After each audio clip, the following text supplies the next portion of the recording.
નમસ્કાર વિદ્યાર્થી મિત્રો, સંક્રાંતિ તત્વોના ઉદ્દીપકીય ગુણધર્મને સમજ્યા પછી ત્યાર પછીનો એનો જે ગુણધર્મ છે તે આંતરાલીય સંયોજનો બનાવવાનો. એટલે સંક્રાંતિ તત્વો આંતરાલીય સંયોજનો પણ બનાવે છે. તો તમારો પ્રશ્ન આ રીતે આવે, સંક્રાંતિ તત્વો આંતરાલીય સંયોજનો બનાવે છે સમજાવો, અથવા તો સંક્રાંતિ તત્વોનો આંતરાલીય સંયોજનો બનાવવાનો ગુણધર્મ અથવા તેની વિશેષતા સમજાવો. તો આંતરાલીય સંયોજનો તો આપણે 11મા ધોરણની અંદર જોઈ ગયા છે, આ શબ્દ પણ સમજી ગયા છે. એ સામાન્ય રીતે સંક્રાંતિ તત્વો છે ધાતુ તત્વો છે, અને ધાતુ તત્વોની સ્ફટિક રચનામાં ધાતુ તત્વના પરમાણુઓની ગોઠવણી દરમિયાન તેમની વચ્ચે અવકાશો હોય, જેને આપણે આંતરાલય શબ્દ વાપરીએ. હવે આવા આંતરાલયમાં પ્રમાણમાં નાના કદના તત્વો, જેમાં હાઇડ્રોજન છે, કાર્બન છે, નાઇટ્રોજન છે, બોરોન છે, આવા અધાતુ તત્વો છે, એ સ્થાન લઈ અને એને આધારે જે સંયોજન બન્યું એને આપણે આંતરાલીય સંયોજન કહીએ. તો અહીંયા તમને એ સમજાયું છે કે ભાઈ સંક્રાંતિ ધાતુઓના સ્ફટિક લેટિસમાં આંતરાલીય ભાગમાં હાઇડ્રોજન, કાર્બન, નાઇટ્રોજન, બોરોન પણ આવે, કારણ કે ઉલ્લેખ છે એટલે બોરોનને પણ તમે લઈ શકો છો અહીંયા. જેવા નાના કદના ઉલ્લેખ અણુઓનો છે, પણ સામાન્ય રીતે આપણને ખબર છે કાર્બન છે તો એ તમારો તત્વ તરીકે એટલે પરમાણુમાં જ ગણે, એચ પરમાણુ તરીકે છે, અણુ તરીકે H2 સ્વરૂપે દાખલ થઈ શકે, નાઇટ્રોજન N2 સ્વરૂપે થઈ શકે, પણ બોરોન છે તો એ બી તરીકે જ થવાનો, તો બંને ગણી શકાય. પણ બુકમાં અણુઓનો ઉલ્લેખ છે એટલે આપણે અણુઓ જ્યારે ગોઠવાય તો તેને આપણે આંતરાલીય સંયોજનો કહીએ છીએ. એટલે સંક્રાંતિ તત્વોના સ્ફટિક લેટિસમાં જ આંતરાલયની અંદર જ્યારે આવા અધાતુ તત્વો કે તેના અણુઓ ગોઠવાવાથી જે સંયોજન બન્યું એ આંતરાલીય સંયોજન કહેવાય. હવે આવા જે તત્વો છે એ જ્યારે સંક્રાંતિ તત્વો છે એના આંતરાલયમાં ગોઠવાયા પછી એની સાથે કોઈ પણ પ્રકારનો બંધ રચતા નથી, કોઈ પણ પ્રકારનો રાસાયણિક બંધ રચતા નથી. એટલે શબ્દ વાપર્યો કે તે આયનિક કે સહસંયોજક નથી, એટલે કે તે આયનિક કે સહસંયોજક બંધથી અંદર જોડાતા નથી. અને જો એ બંધથી ન જોડાયા હોય તો તેનું પ્રમાણ ચોક્કસ ન હોય, એટલે આવા જે સંયોજનો છે એને બિન તત્વયુગ્મિતીય સંયોજનો તરીકે ઓળખાવ્યા છે. અને એટલા માટે એના સૂત્ર લખીશું ત્યારે સૂત્રમાં પણ તમારે તત્વયુગ્મિતીય સંબંધ એમાં જોવા નહીં મળે. દાખલા તરીકે TiC છે, Mn4n છે, VH છે, આવા તમારા જેટલા પણ તમે ઘણા બધા ઉદાહરણ આપ્યા છે, આમાંથી આપણે એક બેને ઉદાહરણ સ્વરૂપે દર્શાવવા માટે લખી શકીએ. પણ આ ડી વિભાગના તત્વો છે એ જ્યારે કાર્બન, નાઇટ્રોજન, હાઇડ્રોજન અને બોરોન સાથે જે સંયોજનો બનાવે એ બધા આપણા આંતરાલીય સંયોજન કહેવાય. આંતરાલીય કેમ કહેવાય છે? તો સ્થાનને આધારે. અને બિન તત્વયુગ્મિતીય કેમ કહેવાય છે? તો તેમના સાપેક્ષ પ્રમાણ એટલે તત્વયુગ્મિતીય સંબંધ તેના સંયોજનોના સૂત્રમાં જળવાતો નથી, એટલે બિન તત્વયુગ્મિતીય થયા. હવે આવા જે સંયોજનો છે એ સંયોજનો સામાન્ય રીતે ભૌતિક અને રાસાયણિક જે લાક્ષણિકતાઓ દર્શાવે છે એ તમને આપેલા તમારો પ્રશ્ન આવે, આંતરાલીય સંયોજનો કોને કહેવાય, તેની લાક્ષણિકતાઓ લખો. તો લાક્ષણિકતામાં 3 આપી છે એટલે સ્વાભાવિક છે કે આ 1.5 માર્ક, અને કોને કહેવાય એ લખશો એટલે એનો અડધો, એમ કરીને તમારા 2 માર્કનો પ્રશ્ન આવી શકે. તો લાક્ષણિકતાઓની અંદર શુદ્ધ ધાતુઓ કરતા આંતરાલીય સંયોજનો છે તેના ગલનબિંદુ ઊંચા હોય છે. સામાન્ય રીતે આંતરીય સંયોજન બન્યા પછી એમની સખતાઈ પણ વધે છે, મજબૂતાઈ પણ વધે છે, અને એને આધારે ગલનબિંદુમાં પણ વધારો થાય, એટલે ઊંચા ગલનબિંદુ જોવા મળે છે. તેઓ વધુ સખત હોય છે, મેં તમને કહી દીધું. એમાં તમને ઉદાહરણ આપ્યું કે કેટલાક બોરાઇડ સંયોજનો હીરા જેવા સખત હોય છે. હાઇડ્રોજન અંદર હોય ને તો હાઇડ્રાઇડ કહેવાય, કાર્બન હોય તો કાર્બાઇડ, નાઇટ્રોજન હોય તો નાઇટ્રાઇડ, અને એવી રીતે બોરોન અંદર દાખલ થયેલો હોય તો એને બોરાઇડ સંયોજનો તરીકે આપણે ઓળખીએ. એટલે શબ્દ એ આધારે વાપર્યો છે. બોરાઇડ સંયોજનો હીરા જેવા કઠણ હોય છે. તો લાક્ષણિકતામાં તમને સખત છે એમાં ઉદાહરણ સ્વરૂપે આપ્યું. અને તેઓ રાસાયણિક રીતે નિષ્ક્રિય હોય છે. એમ તો ઘર્ષણનો પણ પ્રતિકાર કરનારા હોય, ક્ષારણનો પણ પ્રતિકાર કરનારા હોય. તો આવા જે સંયોજનો છે એ સંયોજનો સ્વાભાવિક રીતે એનો ઉપયોગ પણ વિશિષ્ટ હોય. સખત કાપવાના કે દળવાના સાધનોની બનાવટમાં પણ થાય, અપઘર્ષક તરીકે પણ થાય. જે ટૂંકમાં એની આ મજબૂતાઈના સંદર્ભમાં એનો ઉપયોગ છે. તમારી બુકમાં ઉલ્લેખ નથી, પણ આ તમને ખાલી જાણકારી માટે. તો તમને 2 માર્કની ટુકડું પૂછાય, જેમાં તમારે કોને કહેવાય અને એની લાક્ષણિકતાઓ લખો, આ રીતનો પ્રશ્ન આવે. અથવા તમને પૂછાય કે શા માટે આંતરાલીય સંયોજન કહેવાય છે અથવા તો શા માટે બિન તત્વયુગ્મ દ્વિતીય સંયોજનો કહેવાય છે, તો એ તમને આ 2 મુદ્દામાં સ્પષ્ટ કર્યું છે. તો આ થઈ આપણી સંક્રાંતિ તત્વોની આંતરાલીય સંયોજનો બનાવવાની લાક્ષણિકતા અથવા તો આંતરાલીય સંયોજનો બનાવે છે તે આધારિત ટૂંક નોંધ. એવો જ તમારો બીજો પ્રશ્ન પણ છે, આ પણ 2 માર્કની અંદર આવી શકે. સંક્રાંતિ તત્વો મિશ્ર ધાતુઓની બનાવટમાં વપરાય છે. એટલે સંક્રાંતિ તત્વોનો મિશ્ર ધાતુ બનાવવાનો ગુણધર્મ અથવા લાક્ષણિકતા. મિશ્ર ધાતુ એટલે 2 અથવા 2 થી વધુ ધાતુઓના ગુણધર્મનો સુમેળ ધરાવતું મિશ્રણ, એને આપણે મિશ્ર ધાતુ કહીએ. હવે મિશ્ર ધાતુ બનાવવા પાછળનો પણ આશય છે. સામાન્ય રીતે કોઈ એક જ ધાતુ છે તો એ વ્યવહારમાં ઉપયોગી એવા બધા જ લાક્ષણિક ગુણધર્મો ધરાવતી ન હોય. દાખલા તરીકે આપણે સોનાની વાત કરીએ, સોનું ચળકાટ ધરાવે, બરાબર, એના ઉપર ક્ષારણ થતું નથી એટલે એની ચળકાટ ઝાંખો ના પડે, પરંતુ એ સખત નથી, નરમ છે. એવી રીતે લોખંડની વાત કરીએ તો લોખંડ મજબૂત છે, સખત છે, પરંતુ એના ઉપર ઝડપી ક્ષારણ પ્રક્રિયા થાય, ચળકાટ એનો છે એ જતો રહે. તો આપણે મજબૂત પણ રાખવું છે, ક્ષારણનો પ્રતિકાર કરે એવું પણ રાખવું છે. તો આવા બંને ગુણધર્મોનો સુમેળ અથવા આવા એક કરતાં વધુ ગુણધર્મોનો સુમેળ ધરાવતી આપણે ધાતુ મેળવવી હોય તો એ જુદી જુદી ધાતુઓ જે છે એના જે લાક્ષણિકતાઓ છે એનું મિશ્રણ એટલે મિશ્ર ધાતુ ગણાય. તો આવી મિશ્ર ધાતુઓ છે એ સામાન્ય રીતે ધાતુ શબ્દ વાપરવી એટલે ઘન સ્વરૂપમાં હોય. તો 1 થી વધુ ધાતુઓનું સમાંગ ઘન દ્રાવણ એટલે મિશ્ર ધાતુ થયું, જે આપણે બીજા ચેપ્ટરમાં દ્રાવણના પ્રકાર જોઈ ગયા છે એની અંદરનું ઉદાહરણ છે અથવા વાક્યરચના છે. મિશ્ર ધાતુઓમાં એક ધાતુના પરમાણુઓ બીજી ધાતુના પરમાણુઓમાં યાદચ્છિક રીતે ગોઠવાયેલા હોય છે. હવે આ છે એ કઈ વ્યવસ્થિત ગોઠવણી. આપણે મિશ્ર 2 અલગ અલગ ધાતુઓ છે એનું મિશ્રણ કરીએ છીએ તો એ મિશ્રણની અંદર જે ગોઠવણી છે, ગોઠવણી તમારી અનિયમિત પ્રકારની હોય છે એવું અહીં તમને કહ્યું છે. જે હવે મિશ્ર ધાતુઓ કયા પ્રકારની ધાતુઓ અથવા તો જુદી જુદી જે ધાતુઓ છે જેને આપણે મિશ્ર ધાતુ બનાવવા માટે ઉપયોગમાં લઈએ છીએ તો એની અંદર કઈ લાક્ષણિકતા હોવી જોઈએ અથવા મિશ્ર ધાતુની બનાવટ માટે કયા નિયમોનું પાલન થવું જોઈએ એની તમને અહીંયા સમજૂતી આપી છે કે જે ધાતુઓની પરમાણુ ત્રિજ્યામાં 15%થી ઓછો તફાવત હોય તેવી ધાતુઓ મિશ્ર ધાતુ બનાવે છે. હવે આપણે જે મિશ્ર ધાતુઓના ઉદાહરણ જોઈશું એમાં લગભગ તમને જે પણ ધાતુઓ મિશ્ર થઈ હશે એના પરમાણુ ત્રિજ્યા એટલે કે કદનો જે તફાવત છે એ તમારો 15%થી ઓછો હોય એવી જ ધાતુઓનો ઉપયોગ કરવામાં આવે, કોપર અને ગોલ્ડ. તો એની અંદર તમારે કદનો તફાવત છે એટલે ત્રિજ્યાનો તફાવત 15%થી ઓછો જ આવે. સાથે સાથે એની સ્ફટિક રચના પણ લગભગ સમાન હોય, બાહ્યતમ કક્ષાના ઇલેક્ટ્રોનની સંખ્યા પણ લગભગ સમાન હોય એવા જ તત્વો અથવા એવી જ ધાતુઓ મિશ્ર ધાતુની બનાવટમાં વપરાતા હોય છે.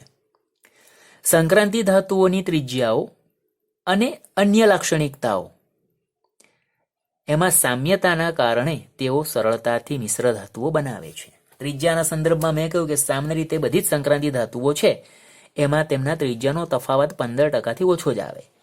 અન્ય લાક્ષણિકતાઓમાં મેં તમને કહ્યું કે સ્ફટિક રચના લગભગ સમાન હોય, બાહ્યતમ કક્ષામાં ઇલેક્ટ્રોનની સંખ્યા પણ લગભગ સમાન, લગભગ એટલે હવે એકાદ ઓછો વધતો હોય એ વસ્તુ અલગ છે, લગભગ સમાન હોય અથવા ડીમાં 2 ઓછા હોય ને એકમાં 2 વધારે હોય એટલે એ આધારે તો એ લાક્ષણિકતાઓમાં આવી ગયું. તો આવી સામ્યતાઓ સંક્રાંતિ ધાતુ તત્વો ધરાવે છે એટલા માટે સંક્રાંતિ ધાતુ તત્વો છે એ મિશ્ર ધાતુની બનાવટમાં વપરાય છે. આ રીતે જે મિશ્ર ધાતુઓ મળે તો સ્વાભાવિક છે મેં તમને કહ્યું કે એની અંદર 2 અલગ અલગ ધાતુઓ છે એના જે ગુણધર્મો છે એનો સુમેળ થાય એટલે સ્વાભાવિક છે કે તે સખત પણ બને, એના ગલન બિંદુ પણ ઊંચા હોય. આ તમને એને મિશ્ર ધાતુની લાક્ષણિકતાના સંદર્ભમાં તમને આપ્યું કે મિશ્ર ધાતુઓ સામાન્ય રીતે સખત હોય છે, ઊંચા ગલન બિંદુ ધરાવે છે. ફેરસ મિશ્રિત ધાતુઓ સૌથી વધુ પ્રચલિત છે એટલે કે જેમાં આયનનું પ્રમાણ હોય એવી ધાતુઓ મિશ્ર ધાતુના સંદર્ભમાં વધુ પ્રચલિત છે. જેમાં તમને અહીંયા એક સ્ટેનલેસ સ્ટીલના સંદર્ભમાં પણ ઉલ્લેખ કર્યો છે કે વિવિધ પ્રકારના સ્ટીલ અને સ્ટેનલેસ સ્ટીલના ઉત્પાદન માટે એમાં આયન તમારું વિશેષ છે. એની સાથે બીજી અન્ય તમારી જે ધાતુઓ છે એમાં ક્રોમિયમ છે, વેનેડિયમ છે, ટંગસ્ટન છે, મોલિબ્ડેનમ છે અને મેંગેનીઝ. આવી જે ધાતુઓ છે એ ધાતુઓ તમારી સ્ટીલ કે સ્ટેનલેસ સ્ટીલના ઉત્પાદનની અંદર મિશ્ર ધાતુની બનાવટમાં વપરાય છે. પછી તમને 2 ઉદાહરણ આપ્યા, પિત્તળ, બ્રાસ, જેની અંદર કોપર અને ઝિંક 2 ધાતુઓ છે એનું આ તમારું સંમિશ્રણ મિશ્ર ધાતુ તરીકે પિત્તળ. બીજું કાંસુ, જેને બ્રોન્ઝ કહેવાય, તો એની અંદર કોપર અને ટીન આ 2 ધાતુઓ છે એનું સંમિશ્રણ છે. તો આવી જે પિત્તળ છે, કાંસુ છે, આવી જે મિશ્ર ધાતુઓ છે એનું પણ ઔદ્યોગિક મહત્વ રહેલું છે એવું તમને અહીંયા સમજાયું છે. આવી હજુ બીજી મિશ્ર ધાતુઓ જે છે એ મિશ્ર ધાતુઓ તમારી ઘણી બધી, જેમાં મોનલ મેટલ છે, નિક્રોમ છે,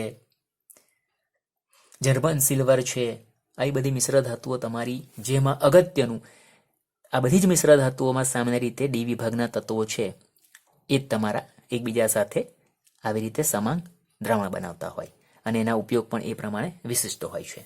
તો આ એક તમારી બીજી 2 માર્કની થિયરી થઈ, જે તમારી સંક્રાંતિ ધાતુ તત્વો મિશ્ર ધાતુની બનાવટમાં વપરાય છે સમજાવો. આ રીતનો પ્રશ્ન આવે તો 2 માર્કમાં તમારે આ વસ્તુને દર્શાવવાની છે.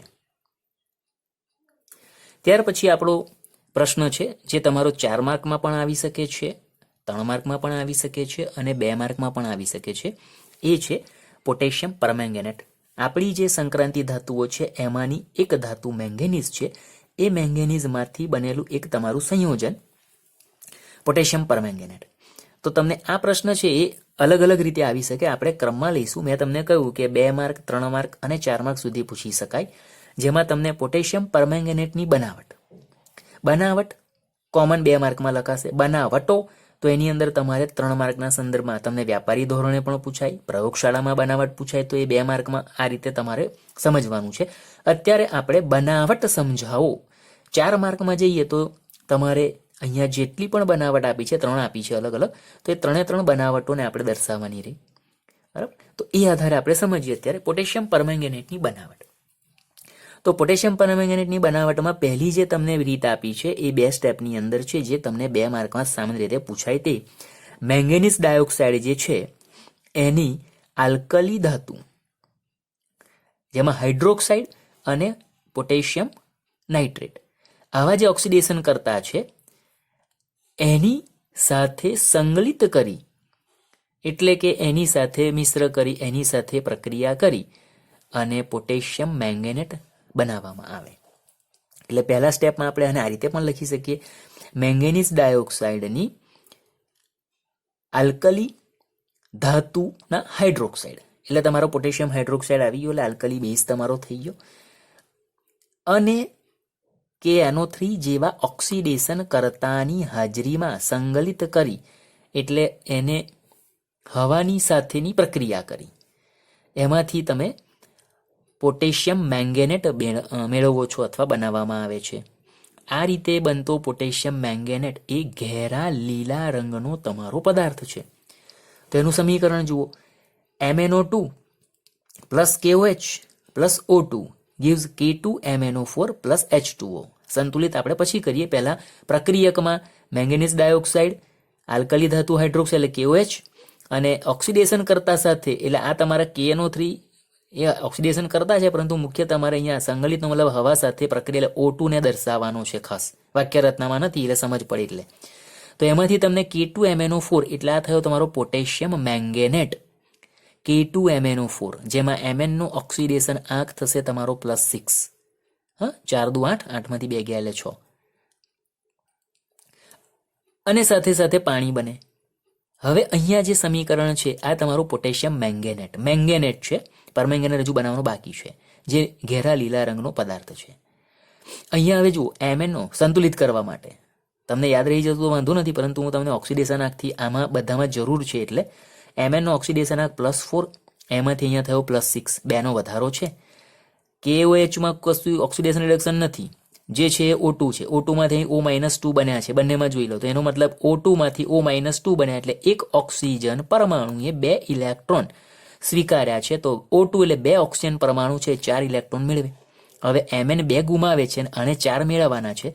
તો 4 મેળવવા માટે 4 ગુમાવવા પડે, એટલે આપણે એકને બદલે 2 મોલ MnO2 લીધા અને 2 મોલ MnO2 માંથી તમને 2 મોલ K2MnO4 મળે એ સ્વાભાવિક છે, કારણ કે Mn ની સંખ્યા સંતુલિત થાય તો 4નો તફાવત પણ તમારો આવે. 4 ઇલેક્ટ્રોન 2 મોલ MnO2 એ મુક્ત કર્યા અને 1 મોલ O2 એ મેળવ્યા.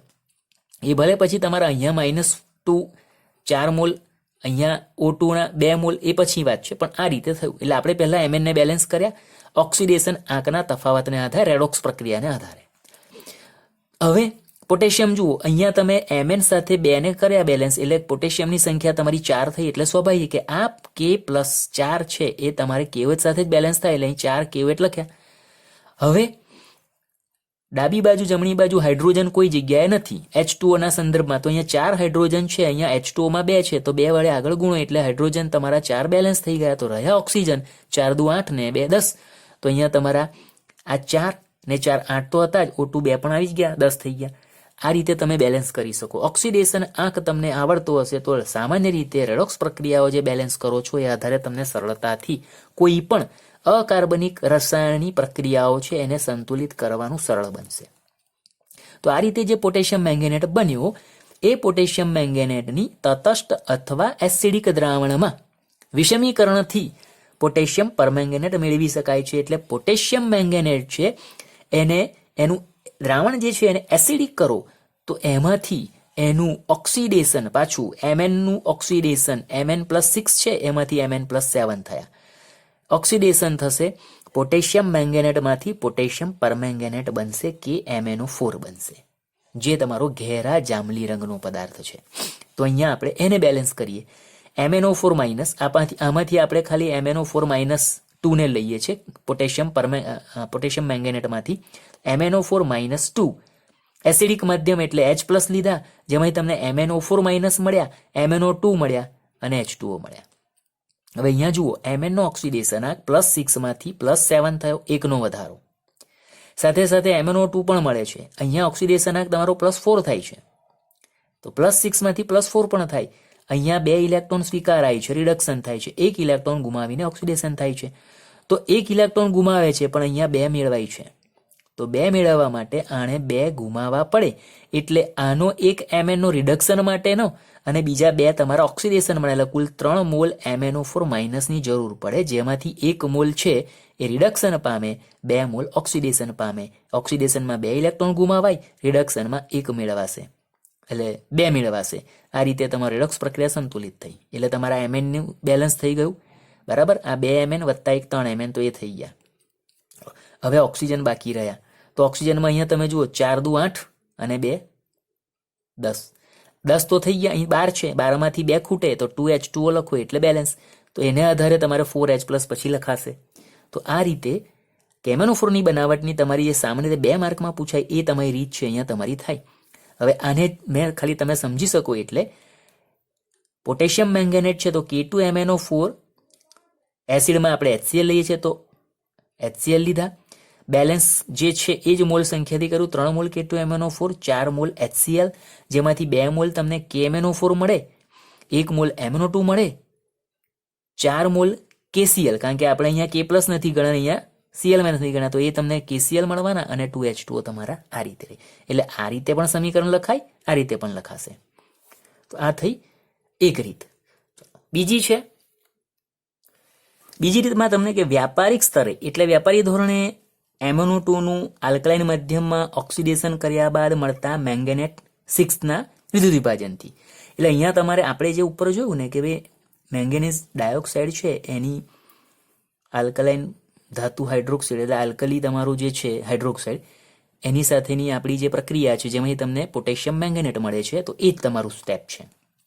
પણ એ રીતે મળતો આ પોટેશિયમ મેંગેનેટ છે એનું વિદ્યુત વિભાજન ઓક્સિડેશન એટલે વિદ્યુત વિભાજનીય ઓક્સિડેશન દ્વારા પોટેશિયમ પરમેંગેનેટ બનાવી શકાય છે. બીજું સ્ટેપ તમારું બદલાય છે. અહીંયા આપણે એસિડિક માધ્યમમાં પ્રક્રિયા કરી તો તમને એમાંથી પોટેશિયમ પરમેંગેનેટ મળ્યો. અહીંયા એને બદલે એ જ પોટેશિયમ મેંગેનેટ છે એનું વિદ્યુત વિભાજનીય ઓક્સિડેશન કરો તો એમાંથી તમને ઓક્સિડેશન તો કોમન તમને ખ્યાલ આવ્યો, મેંગેનેટ આયન છે તમારો એમાં +6 છે, એમાંથી પરમેંગેનેટ આયન બન્યો, +7 ઓક્સિડેશન અવસ્થા બદલાય છે, એકનો વધારો થાય છે. તો અહીંયા તમારું એ જ સમીકરણ લખ્યું છે. પહેલું સ્ટેપ તમારું છે એ વાક્ય રચનામાં આપણે સમજી શકીએ છીએ.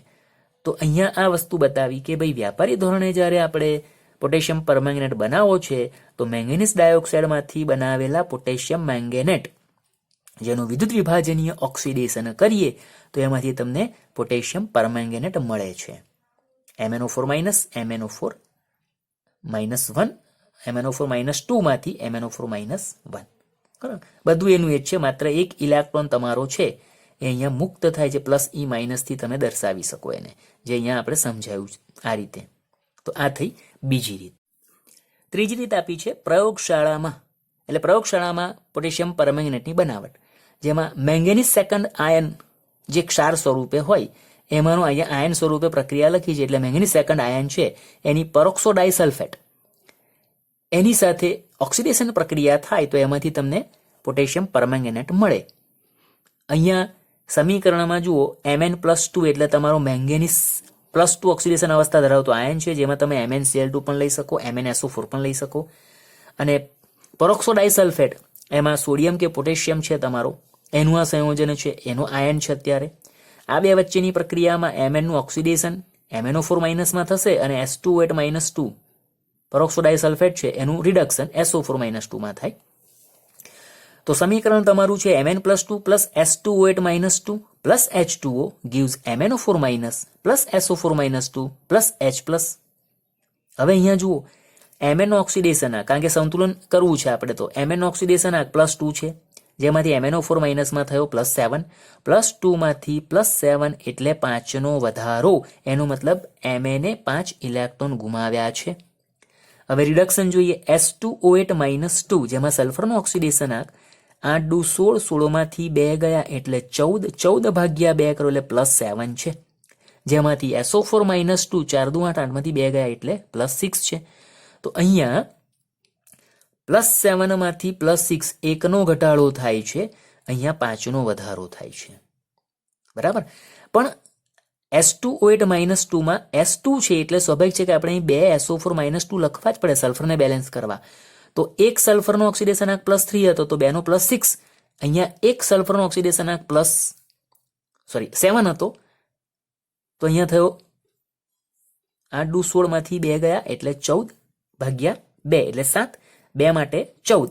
તો એવી રીતે સલ્ફર છે એનો આપણે જોયો +6, 2 માટે લખીશું +12 એટલે ફેરો કેટલો થયો 14 માંથી 12 એટલે 2નો ઘટાડો અને અહીંયા 5નો વધારો. તો એ 2 ને ક્રોસ આની સાથે ગુણ્યા અને આના 5ના તફાવતને આની સાથે ગુણ્યા એટલે 2Mn+2 2MnO4 -2 એટલે અહીંયા તમારો ઓક્સિડેશન +4 માંથી હવે +14 એટલે 10નો તફાવત થયો. એવી રીતે 5S2O8 -2 જેમાંથી તમને 10SO4 -2 મળે એટલે અહીંયા તમારો રિડક્શન પ્રક્રિયામાં પણ ઇલેક્ટ્રોનનો તફાવત તમારો 10નો થયો. બરાબર, તો અહીંયા Mn અને S મુખ્ય તમારા જે તત્વ છે બેલેન્સ થયા રેડોક્સ પ્રક્રિયા આધારે. હવે ઓક્સિજનની સંખ્યા, કારણ કે H+ છે, ઓક્સિજનની સંખ્યા તમે ગણી લો તો ઓક્સિજનની સંખ્યા તમારી જે થાય છે, આ બાજુ તો અમારે H+ સિવાય અહીંયા બેલેન્સ હશે 4 × 8 અને 10 × 40 એટલે 48 ઓક્સિજન તમારા જમણી બાજુ છે, તો 48 ઓક્સિજન આ બાજુ થવા જોઈએ. 8 × 5 = 40. બરાબર, અહીંયા તો છે જ નહીં એટલે 8 બાકીના રહ્યા એ જ લખવા પડે, એટલે 8H2O લખો તો હાઇડ્રોજનની સંખ્યા તમારી 16 થાય એટલે અહીંયા 16H+ આ રીતે લખાશે. તો આ પ્રયોગશાળામાં તમે પોટેશિયમ પરમેંગેનેટ જે મેંગેનીઝ આયનનો ક્ષાર છે એની પેરોક્સો ડાયસલ્ફેટ સાથેની ઓક્સિડેશન પ્રક્રિયાથી આ રીતે બનાવશો. તો આ 3 પદ્ધતિ થઈ. હવે આની અંદર આપણે આગળ આવે જ છે, છતાં અહીંયા જોઈ લઈએ કે ભાઈ પરમેંગેનેટ પોટેશિયમ પરમેંગેનેટમાં પરમેંગેનેટ આયન તમારો અને પોટેશિયમ મેંગેનેટમાં મેંગેનેટ આયન એ બેના બંધારણમાં શું ફેર છે. આપણે પહેલા મેંગેનેટ આયન જોઈએ જેનો ઓક્સિડેશન +6 છે. K2MnO4 એમાં MnO4 -2 તો એમાં Mn તમારું છે એ મધ્યમાં છે અને 4 ઓક્સિજન MnO4 છે એટલે ઓક્સિજન તમારા એના ચતુષ્ફલકીય રીતે જોડાયેલા છે, જેમાં 2 તમારા છે એ પાઈબંધ છે અને 2 ઓક્સિજન તમારા છે એ સિગ્મા સહસંયોજક બંધથી જોડાયા, જેમાં બંનેની સંયોજકતા એક બાકી રહી એટલે બંને ઉપર -1 -1 -2 વીજભાર એટલે MnO4 -2. આ તમારો મેંગેનેટ આયન થયો, ઘેરા લીલા રંગનો પદાર્થ, એનું બંધારણ. એવી રીતે પરમેંગેનેટની અંદર જઈએ તો પરમેંગેનેટમાં પણ બંધારણમાં ચતુષ્ફલકીય આકાર જ આવે, પરંતુ એની અંદર -1 એક જ તમારો જે ઓક્સિજન છે એ સંયોજકતા છે 1 ધરાવે, બાકીના 3 ઓક્સિજનની સંયોજકતા 2 પૂરી થાય, ચતુષ્ફલકીય બંધારણ આનું પણ થશે. તો આ બંનેના બંધારણ તમારા છે એ પણ તમને અહીંયા સ્પષ્ટ થઈ જાય છે. તો આ વાત છે પોટેશિયમ પરમેંગેનેટની બનાવટની. બનાવટ પછી હવે તેના ગુણધર્મો જોઈએ. તો પોટેશિયમ પરમેંગેનેટના જે ગુણધર્મો છે, જેમાં તમને હેતુલક્ષી પ્રકારના પ્રશ્નો તરીકે પૂછી શકાય એ વાતો કે તે ઘેરા રંગનો સ્ફટિકમય ઘન પદાર્થ છે, જે જાંબલી રંગનો છે, ઘેરા જાંબલી રંગનો છે, એટલે લગભગ કાળાશ પડતા રંગનો પણ ઉલ્લેખ બ્રેકેટમાં કર્યો છે. તેનું બંધારણ સમચતુષ્ફલકીય છે, જે KClO3ના બંધારણ સાથે સમાનતા ધરાવે છે, એટલે KClO3 સાથે સમબંધારણીય છે. ઠંડા પાણીમાં તેની દ્રાવ્યતા ઓછી છે, એટલે 293 કેલ્વિન તાપમાને 100 ગ્રામ પાણીમાં 6.4 ગ્રામ જ KMnO4 દ્રાવ્ય થાય. ગરમ કરવામાં આવે 513 કેલ્વિન તાપમાને પોટેશિયમ પરમેંગેનેટને ગરમ કરો તો તેનું વિઘટન થાય અને પોટેશિયમ પરમેંગેનેટમાંથી તે પોટેશિયમ મેંગેનેટમાં ફેરવાય. તો KMnO4 છે એમાંથી K2MnO4 બને, સાથે MnO2 અને O2 પણ મુક્ત થાય. જે આપણે બનાવટના સંદર્ભમાં જોઈ ગયા છે તે જ પ્રકારનું ઉલટું થયું. વિઘટન પ્રક્રિયા KMnO4 છે એને તમે ગરમ કરો છો, ગરમ કરવાથી એમાંથી એનું વિઘટન થાય છે તે દર્શાવતું, એટલે K2MnO4 અને MnO2માં એનું વિઘટન થાય છે. મેંગેનેટ જે બન્યો છે તે MnO4-2 અને પરમેંગેનેટ MnO4-. આ બંને આયનોના બંધારણ સમચતુષ્ફલકીય છે. તો આપણે આગળ જોઈ ગયા બંધારણ મેં તમને બતાયા, જેમાં સામાન્ય રીતે ઓક્સિજન જે છે એની P કક્ષકો મેંગેનીઝની D કક્ષકોના સંમિશ્રણથી પાયબંધ બનાવે છે. જેમાં તમને ડબલ બોન્ડ જોયા, એમાં જે વધારાનો પાયબંધ છે એ સામાન્ય રીતે ઓક્સિજનની P કક્ષકો અને મેંગેનીઝ તમારો છે એની D કક્ષકો વચ્ચેના સંમિશ્રણથી પાયબંધ બનાવે. મેંગેનેટ આયનમાં એક અયુગ્મિત ઇલેક્ટ્રોન હોવાથી તે અનુચુંબકીય છે, જ્યારે પરમેંગેનેટ છે એમાં અયુગ્મિત ઇલેક્ટ્રોન નથી એટલે તે પ્રતિચુંબકીય છે. તો આ તમારા છે એ ભૌતિક ગુણધર્મો તરીકે, એમાં હેતુલક્ષી પ્રકારના પ્રશ્નો ખાસ તમારા આવે